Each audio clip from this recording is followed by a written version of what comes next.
Ada nggak sih yang namanya family goal atau couple goal? Aku tuh termasuk orang yang nggak percaya sama family goal dan couple goal. Kenapa? Contoh ya, kebanyakan yang namanya family goal itu diilustrasikan sebagai ada ayahnya, ada ibunya, ada anaknya yang waktu weekend mereka jalan-jalan, kemudian ketika ngambil rapot orang tuanya datang berdua, anaknya performance orang tuanya datang, kalau ulang tahun surprise malam-malam, kemudian pergi dinner. Nggak semua orang loh bisa begitu. Karena keadaan semua orang tuh beda ya. Bagaimana dengan yang orang tuanya weekend mesti kerja? Retailer seperti aku, mungkin polisi, yang petugas parkir, hotel, atau bahkan yang salah satu orang tuanya atau bahkan kedua orang tuanya kerjanya di luar kota atau luar negeri. Lalu mereka dapat stigma, aku tuh bukan family goal. Menurut aku family goal di setiap keluarga itu berbeda-beda. Ada tipikal keluarga yang kalau ulang tahun harus makan sama-sama on the D-Day. Aku enggak. Gimana ya mau makan sama-sama on the D-Day? Anak-anak aja waktu itu pulang sekolahnya itu malam karena jauh. Kita pulang kerjanya itu malam. Kita bilang oke deh, kita ketemuan di satu tempat, satu titik di restoran. Anak-anak bilang kita belum mandi, kita belum bikin PR. Akhirnya kita makan-makannya ya udah deh, nanti aja pas weekend, pas semuanya bisa. Ada yang bisa ibadah sama-sama, ada juga yang nggak bisa. Kemudian ada lagi yang namanya stigmanya, yang namanya stempel couple goal.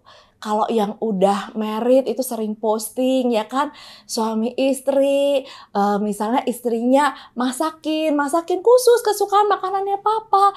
Nah terus kalau aku nggak bisa masak berarti aku nggak berhak menyandang couple goal gitu. Padahal kan love language orang beda-beda. Ada yang suka ngelayanin, ada yang suka dengerin ngobrol, ada yang kedengerannya cuek, tapi sebenarnya sayang banget. Sayang itu cara mengungkapkan sayang itu kan banyak, nggak selalu harus yang mesra dan yang kalau kita ngomong lagi couple goal gitu. Ada yang ngambek sama suami atau sama pacarnya. Gara-garanya apa? Kok gue nggak pernah dikasih bunga kalau ulang tahun? Gara-gara ngelihat, oh kok temen gue ulang tahun dikasih bunga, dikasih hadiah. Hello, semua orang itu beda.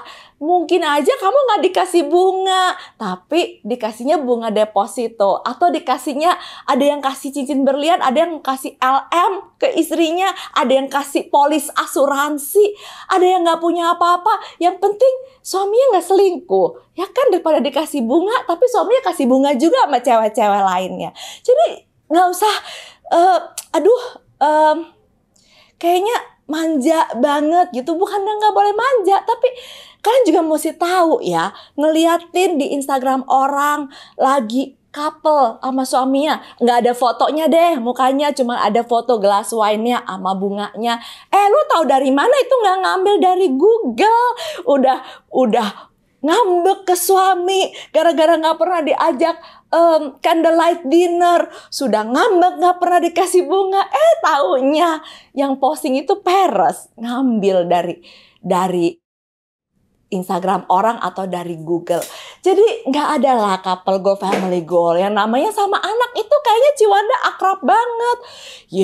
Belum tahu kalau aku sama Brandon bisa blok-blokan telepon seminggu gitu. Belum tahu kalau aku lagi nyinyir gitu, Brenda sama Bella berusaha stay away from mommy gitu. Jadi kalau misal di keluarga kita terjadi keributan, kita debat mulut sama suami, berantem sama anak, don't feel guilty. Trust me, itu terjadi di semua rumah tangga. Kalau berantem sama pacar itu terjadi di semua hubungan. Kalau nggak pernah berantem, itu malah ngeri. Kayak api dalam sekam tiba-tiba terjadi meledak. Jadi nggak apa-apa, makanya ada yang nanya. Aku pernah di interview, Ci Wanda bener nggak sih Cici itu memang seperti itu, seperti yang di Instagram sama anak-anak itu deket? Aku bilang, yes it is. Aku memang seperti di Instagram. Karena di Instagram aku tuh ada muka aku lagi jelek. Ada muka anak-anak aku lagi jelek juga pakai piyama. Tetapi mungkin yang ngeliat Instagram aku nggak komplit. Kalau yang ngeliat Instagram aku komplit pasti tahu deh. Aku sering nulis kok. Bahkan satu tulisan aku bilang, aku berantem berat sama Brandon. Masalah jurusan sekolah. Masalah pacar. Masalah ini, masalah itu. Banyak sekali yang kita itu nggak sepakat. Dan aku sering sharing. Karena aku tuh gak mau orang nganggep, duh ini kayaknya keluarga ini baik-baik aja ya. Enggak, tidak ada keluarga yang 100% baik-baik aja gitu. Aku itu di jalan aja, aku tuh bisa kayak marahin Brenda abis-abisan. Terus habis itu aku bilang sama dia, sorry Brand. Ya kan, itu terjadi karena setiap ibu dan anak tuh beda. Nggak semua ibu tuh yang love language-nya itu bisa ngomong dengan bijaksana. Lah gimana? Aku ini emang suaranya kenceng, ya kan?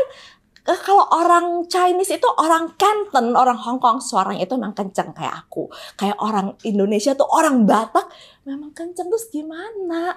Gak semua orang bisa sweet. Jadi setiap keluarga itu unik. Setiap pasangan unik. Setiap ibu dan anak unik. Suami istri pacaran itu semuanya tuh unik. Kalau di rumah aku, contoh, ini aku lagi bikin YouTube aja. Hilang konsentrasi Brenda nongol di tempat aku, pengen aku tonjok. Ada ketawanya dia, karena dia kepo, ya kan? Aku tuh bisa marah, tapi habis itu aku bisa, ya udah deh sini. Kalau kadang-kadang aku kerokin, aku pijitin, tapi aku nggak bisa masakin mereka. Apakah karena aku nggak bisa masakin mereka, so I'm not a good mom?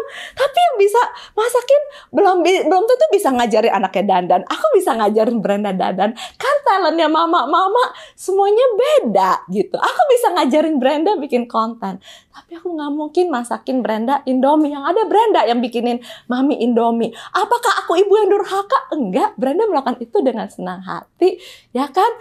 Gitu. Jadi beda lah, setiap keluarga itu beda. Terus mau ngomongin apa lagi ya yang aku tuh sering pengen kasih tahu ke kalian, jangan merasa bersalah pada diri kalian. Contoh ya, aku tuh sama suami aku itu bukan tipikal yang harus istri ke sekolah. Enggak. Ya. Kita berdasarkan logika. Oh, hari ini anak-anak perform, Brenda balet. Ya kan? Aku bilang, aku ada klien. Berarti suamiku yang nonton. Besok Brandon kolintang. Ya kan? Suami aku bilang, aku mau ke dentist. Oh iya oke, nggak usah nonton, nggak apa-apa. Daripada sakit gigi, aku aja nonton sama anak-anak. Kadang-kadang kita bisa nonton sama-sama. Hidup itu nggak selalu sempurna. Don't feel guilty. Belanja ke supermarket, apakah tugasnya ibu-ibu? Di tempat aku, suamiku hobi ke supermarket. Sekarang anak-anak aku hobi ke supermarket, aku nggak hobi. Ya udah, that's fine. Dan jangan, untuk ibu-ibu please ya, yang suka nganterin anaknya ke sekolah, tolong jangan suka ngebisik-bisikin atau nyindir ibu-ibu yang nggak nganter anak ke sekolah. Ada yang kerja, ada yang kerjanya jauh, ada kerjanya di luar negeri. Aku dulu pernah disindir karena nggak pernah nganter anak sekolah. You know what? Aku nggak nganter anak sekolah, bahkan sering nggak ada. Suami aku waktu itu lagi sakit. Like I spend 1 bulan di Singapura, seminggu 2 kali ke Singapura. Betapa jahatnya orang-orang yang udah terlanjur menjudge Wanda pohon nikah hanya gara-gara dia selalu full make up, dianggap ibu-ibu yang full make up nggak ke sekolah. Kan nggak semua orang menunjukkan kesedihannya, nggak semua orang juga menunjukkan kegembiraannya. Intinya dari ini semua, nggak ada yang benar, nggak ada yang salah. Jangan suka merasa bersalah, dan terakhir, jangan percaya apa yang ada di Instagram. Karena whatever it is ya, seril-realnya itu pasti, ini ada suara handphone nggak apa-apa ya kan, karena ini real.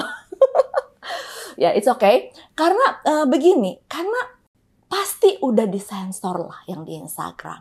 Ya, kalaupun aku bare face di Instagram, mungkin aku bare face-nya dari 5 kali cekrekan dan aku pilih yang paling benar. Kalaupun aku berantem sama Mbak Brandon, aku cuma terus aku lagi berantem sama Brandon. Kalian nggak ngelihat waktu aku lagi jerit-jeritan sampai uratnya keluar sama Brandon. Gitu. Jadi gitu aja. Be happy dengan semua kondisi kita. Kalau kita melihat seseorang, boleh kagum, tapi jangan gampang percaya dan gampang mengagumi, jangan gampang juga menghakimi diri ataupun menghakimi orang.